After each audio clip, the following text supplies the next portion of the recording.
थोड़ा ठहर के सुस्ता ले है जिंदगी, यकीनन थक गई होगी तू मुझे रुलाते रुलाते। बितानी तो एक उम्र है तेरे बगैर, मगर गुजरता तेरे बिन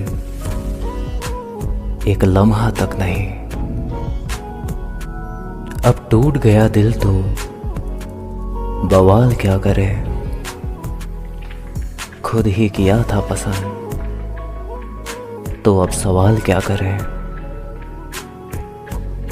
हमने चेहरे पर अक्सर मुस्कुराहट रखकर आईनों को हमेशा गुमराह रखा है।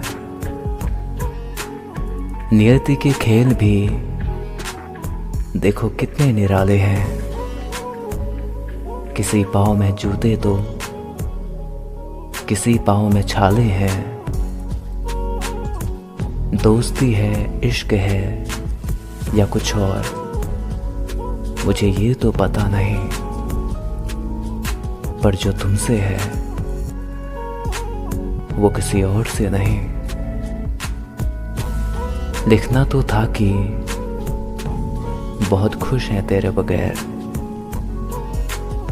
मगर कम वक्त आंसू है कि कलम से पहले चल दिए।